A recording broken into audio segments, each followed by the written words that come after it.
আসসালামু আলাইকুম। কেমন আছেন আপনারা? আশা করছি অনেক ভালো আছেন। ইনশাআল্লাহ আমিও অনেক ভালো আছি। আজকে আমি একটা গুরুত্বপূর্ণ বিষয় আপনাদের সাথে শেয়ার করতে যাব। সেটা হচ্ছে আমরা যখন কোনো পোস্ট দেই ফেসবুকে, সচরাচর যখন কোনো পোস্ট দিয়ে হয়তো দেখা গেছে যে আমরা কোনো স্টোরি দিচ্ছি বা রিলস দিচ্ছি বা কোনো লাইভ ভিডিও দিচ্ছি বা আপলোড দিচ্ছি কোনো ভিডিও, লং ভিডিওগুলো।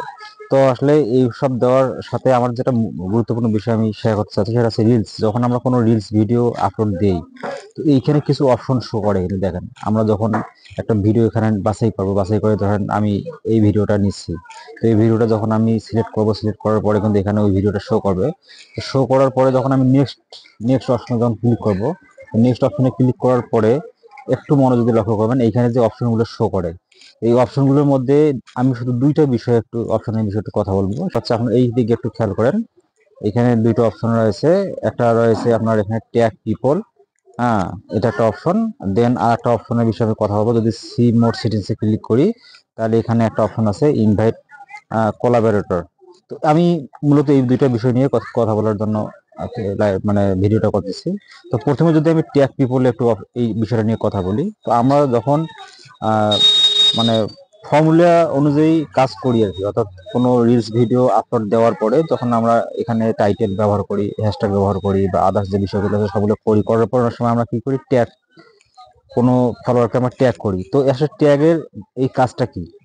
আমরা যখন কোনো ফলোয়ারকে ট্যাগ করব, এই ট্যাগের মূলত কাজটা হচ্ছে যার নামে আমরা ট্যাগ করব তার মানে তার আইডিতে এই পোস্টটা কিন্তু মানে শো হয়। অর্থাৎ তার আইডিতে কিন্তু ওই পোস্টটা ডিরেক্টলি আমাদের আইডিতে যখন আমরা পোস্টটা শেয়ার দেবো, যখন আমাদের আইডিতে শো হবে, ঠিক সেরকম কিন্তু ওই যার নামে আমি ট্যাগ করেছি সেই আইডি গুলোতে কিন্তু এই পোস্টটা মানে শো হবে। সেখানেও কিন্তু তাদের ওই আইডির যে ফলোয়ার গুলো রয়েছে তারা কিন্তু এই পোস্টটাকে দেখতে পাবে। এখন বিষয় হচ্ছে, যদি ওই আইডিতে, যে আইডিতে আমরা ট্যাগ করলাম, সেই আইডি যদি এটাকে যদি রাখতে চায় তো ভালো কথা, আর যদি না রাখতে চায় সেক্ষেত্রে কিন্তু সেই ট্যাগটাকে সে রিমুভ করতে পারে। এটা একটা বিষয় হলো। আর আরেকটা বিষয় যে আমি কথা বলার জন্য বললাম সেটা হচ্ছে ইনভাইট কোলাবোরেটর। এইখানে যদি আমরা কাউকে কোলাবোরেটর হিসেবে ইনভাইট করি, বড় বড় কোনো যদি আইডি গুলোকে ইনভাইট করি, যখন আমরা সেই আইডি এখানে লিঙ্ক দেব, যদি আমরা একটু ভেতরে এখানে ক্লিক করি, ক্লিক করার পরে এখানে দেখেন আপনার সার্চ বাই নেম আর ইউআরএল দেওয়া আছে। তো আমরা যদি কোনো আইডি এখানে সার্চ দিয়ে বের করি, সেই আইডিতে যদি আমরা কোলাবোরেটর সিলেক্ট করে দেই, তাহলে আমাদের এই পোস্টগুলো কিন্তু কি হবে, ওই আইডিতে কিন্তু কোলাবোরেশন হিসেবে থেকে যাবে।